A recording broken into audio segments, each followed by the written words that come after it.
So in terms of the power of AI, I was just at a law firm, our corporate law firm, last week, and speaking with our primary lawyer there, and said, AI is amazing. How is this going to change the legal profession?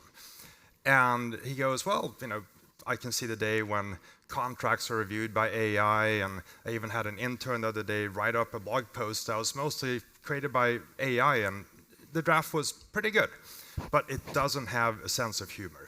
It just totally falls flat.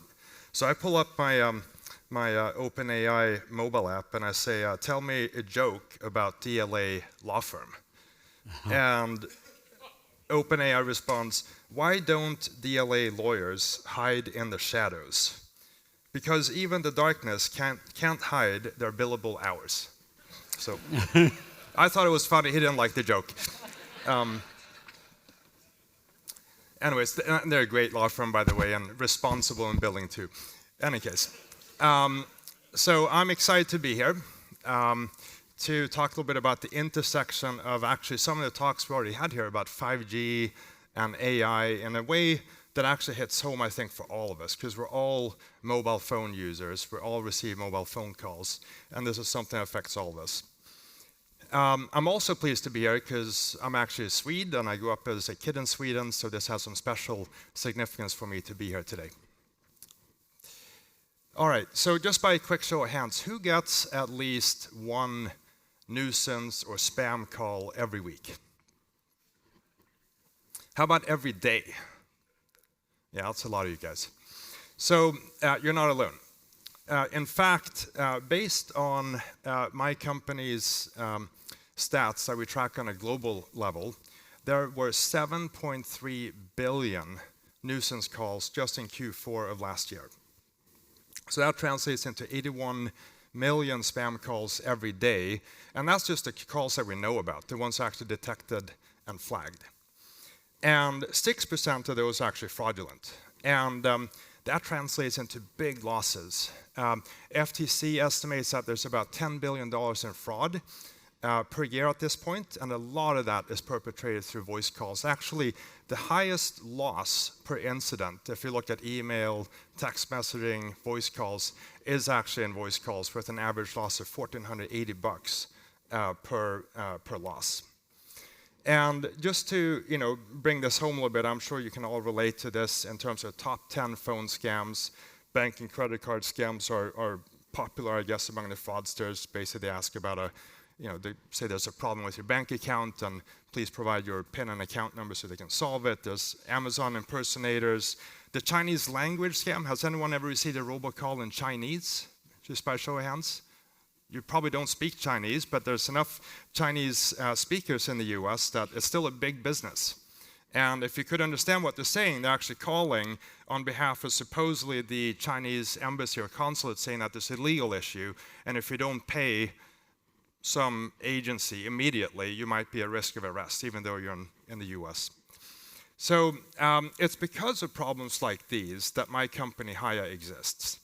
And our mission, we're based here in Seattle, our mission is to secure voice calls with trust, identity, and intelligence. We look at a vast amount of calls every month, 16 billion calls per month, and we protect users actually on a global basis today, over 450 million users across primarily North America and Europe. I'm very happy to say that we do work with Telenor as one of the logos on the top left up there, and Ericsson has also been a great partner of ours. Actually, we not only work with them to protect consumers, we also have created some nice new revenue lines for Ericsson. They don't like, typically when they talk to carriers, they're looked at as an expense item, and we actually help them monetize and create new revenue lines together with their partners. So what we actually do is we apply AI to look at the metadata of calls. Where do calls come from? Who are they calling? How long do the calls last, etc. And then we'll look at various patterns to be able to show an alert to the user that this might be a spam call. In other cases, we block the call altogether. If you're an AT&T subscriber in the US, for example, every once in a while you might see spam risk. And that's actually the Hiya technology that's at work. So we've been using AI. Someone said that this is not a new thing. We haven't been using AI since the 1950s, but we have been using AI now for a good probably 8 years at this point to build upon. So that's a little bit about what we do today, and I'm going to try and speed through this here so we get to lunch soon. But also looking forward to what's happening now and in the future. We also see that, unfortunately, the bad guys, they're also taking advantage. They're early adopters. They're early adopters of new technology and tools. And of course, Gen AI has turned out to be a formidable weapon in the hands of the bad guys. There are a lot of Gen AI scams already percolating out there.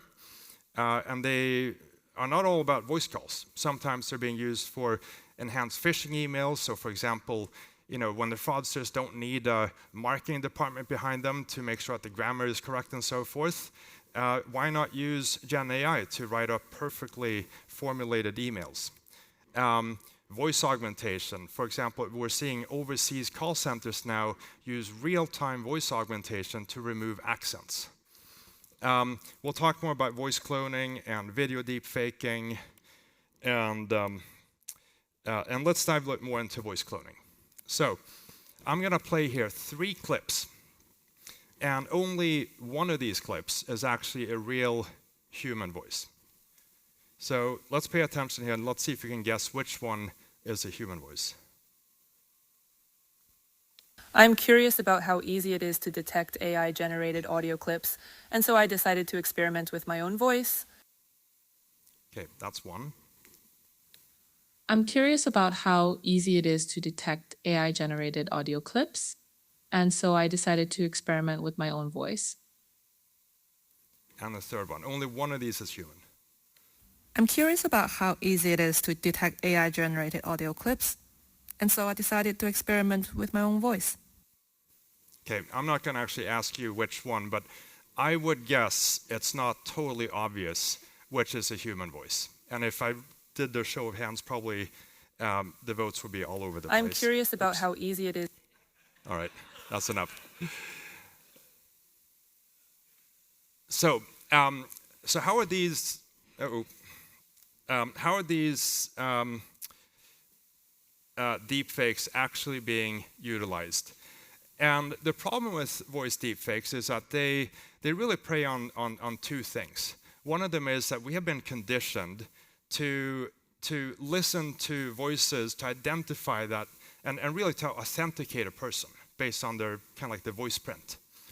And also another issue is that there's call spoofing. Call spoofing basically is, in many cases, the fraudsters, they can make your phone ring and make it appear to come from a certain number. It might be your mom's phone number. It might be your own phone number. You're calling yourself. And then you try and call it back and it doesn't go anywhere. So that's spoofing.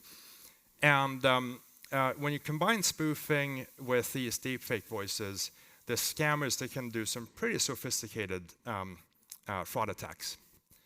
And let's actually go through one of these. One of them is the so-called CEO scam, which is basically the CEO is calling someone in the finance department saying that they need an urgent wire transfer. And when you read about this in the news, you're like, well, how could it possibly fall for this and wire out $2 million? But it's actually, when you look at the details, it's you start sympathizing more for the victims. So first of all, if you want to run a CEO scam, it's pretty easy. You do some recon, you go on Google, you Google whoever might be that person, in this case me, Alex Algard. You'll find a bunch of audio of me on social media and YouTube and so on. So it's pretty easy to get a little 5-second segment of my voice. That's all you need is 5 seconds. Then you feed that 5 seconds into any one of a number of Gen AI tools to generate an audio clip using my voice. Finally, you place a spoof call, and then with a little bit of kind of like ingenuity and social engineering, you might be able to perpetrate an actual successful fraud. So let's say that I want to call Jen in the Hiya finance department, but I'm a fraudster. So I call her, I spoof the number so it looks like it's Alex Algard calling, and then here's the actual clip. And this is not my voice. Hi, Jen. Look, my plane's just about to take off for Nordic Innovation Summit. I'm doing a little special reward for the leadership team tomorrow. Can you please buy 10 Amazon gift cards for $100 each and text them to this number, 206-333-3538. Thanks, Jen. Pretty good. So even got a little bit of my Swedish accent in there. So Hi, Jen. Oops. Look, my it plane's wasn't that, just it about wasn't to that take good, off for but Nordic Innovation Summit. let's see here. There we go. All right. So, and it's actually even a little bit worse than that. There's not only deep fake voice calls. There's also been some highly publicized deep fake video conference calls. For example, in Hong Kong, a bit earlier, a few months ago, there was a successful fraud that amounted to a $25 million transfer from a video deepfake. And you might wonder, like, how good could that actually be? Well, Microsoft has a pretty cool tool to play around with Video Gen AI. And all you need is a little voice print, again, like 5 to 10 seconds of someone's voice, a photo, and then you can do this.